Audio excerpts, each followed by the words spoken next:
Bonjour et bienvenue dans cette nouvelle vidéo de mon défi 30 vidéos en 30 jours. J'espère que tu vas bien, j'espère que tu as la pêche, que tu révises bien. C'est un vrai challenge pour moi de publier une vidéo par jour sur un sujet de qualité, donc j'espère que ça te plaît. N'hésite pas à me dire en commentaire, à me donner de la force, à me mettre un pouce ou à commenter pour me dire quelle vidéo tu as bien aimé jusqu'à présent. Ça me donnera encore le courage de continuer jusqu'aux 30 jours. Et juste pour info, tu te doutes que parfois quand je tourne des vidéos, j'ai des petits bugs, des soucis de langage, etc. Parce que c'est très intense de préparer une vidéo. Je te révèle une petite surprise. Je prépare un bêtisier de ce défi 30 vidéos en 30 jours. Il y a déjà quelques trucs, franchement. J'espère que ça te plaira. En tout cas, moi, ça me fait bien rire de partager ça. Voilà, comme ça, tu verras qu'on peut être totalement imparfait et rigoler et réussir quand même. Aujourd'hui, je vais te parler d'une question prioritaire de constitutionnalité, donc permets-moi de dire QPC pour plus de simplicité, qui est importante dans notre profession. On va dire que c'est plus de la culture générale, culture juridique, mais c'est important de la connaître parce que quand j'échange avec des élèves sur ça, en général, ils la connaissent pas. Donc au moins, ça va pouvoir être marqué dans le marbre et tu connaîtras cette QPC. Mais avant, je te rappelle que tu es libre de recevoir mon e-book les 5 erreurs à éviter pour réussir l'examen de commissaire de justice. Pour le recevoir, il suffit de cliquer dans le lien qui se trouve dans la description, juste sous la vidéo, et de laisser ton email et tu le reçois automatiquement quand tu as mis ton email. Alors c'est parti, donc c'est un sujet très technique, donc je vais regarder un petit peu vers ici parce que j'ai mon ordinateur avec moi. Tu sais, c'est des choses juridiques, donc pour te citer les bonnes références, les bons textes, les bons mots, voilà, je m'en excuse par avance, mais je regarderai un petit peu vers le bas pour pouvoir t'expliquer ça correctement. Est-ce que tu connais les baux commerciaux? Voilà, si tu ne les connais pas encore, franchement, va réviser,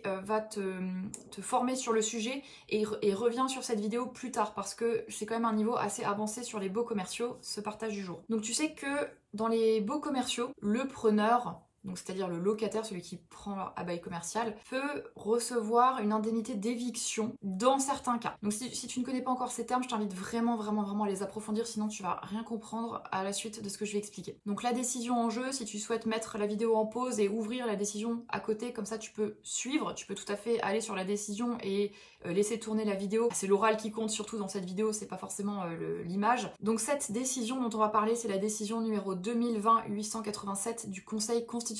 C'est une QPC du 5 mars 2021. Quel est le texte en jeu? C'est l'article L145-14 du Code de commerce dans sa rédaction issue de l'ordonnance du 18 septembre 2000. Donc je vais te donner lecture de cet article L145-14 du Code de commerce. Donc il dispose que le bailleur peut refuser le renouvellement du bail commercial. Point. Toutefois, le bailleur doit, sauf exception prévue aux articles L145-17 et suivants, payer au locataire évincé une indemnité dite d'éviction égale au préjudice causé par le défaut de renouvellement. Donc je vais relire juste cette partie de phrase. Le bailleur doit, donc dans le cas où il refuse le renouvellement du bail commercial, il doit payer au locataire évincé une indemnité dite d'éviction égale au préjudice causé par le défaut de renouvellement. Cette indemnité comprend notamment la valeur marchande du fonds de commerce, déterminée suivant les usages de la profession, augmenter éventuellement des frais normaux de déménagement et de réinstallation, ainsi que des frais et droits de mutation à payer pour un fonds de même valeur, sauf dans le cas où le propriétaire fait la preuve que le préjudice est moindre. Donc c'est ce texte-là qui est en jeu. Vu les critères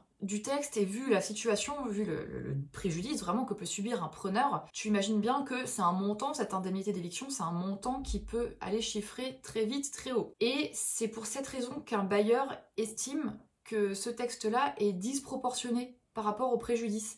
Il reproche en fait au texte que l'indemnité n'est pas plafonnée, que l'indemnité ne soit pas plafonnée, donc ça peut aller chercher des sommes très élevées. Si on réfléchit, on s'arrête 2 secondes, c'est vrai que c'est source d'insécurité juridique, le fait qu'une loi ne mette pas de limitation, ou en tout cas qu'à ce texte-là n'ait pas de limitation. Dans cette décision, enfin plutôt dans cette QPC, le bailleur reproche aussi à ce texte une rupture d'égalité. Je vais pas entrer dans le détail des arguments dans cette vidéo pour rester dans un esprit de synthèse, mais tu peux aller lire la décision si ça t'intéresse. Le Conseil constitutionnel, dans sa décision, reconnaît qu'il s'agit d'une atteinte au droit de propriété, mais qu'elle est légitime, car le législateur poursuit ici un but d'intérêt général, à savoir maintenir la poursuite d'une activité commerciale et artisanale et assurer la viabilité des entreprises. Puis je te rappelle que derrière toutes ces questions de bail commercial, fonds de commerce et tout, ce sont des emplois qui sont en jeu. Voilà. Donc quand tu comprends ça, tu comprends beaucoup de choses en fait, des législations des baux commerciaux et des fonds de commerce. Donc le Conseil constitutionnel estime que cette indemnité est encadrée de conditions,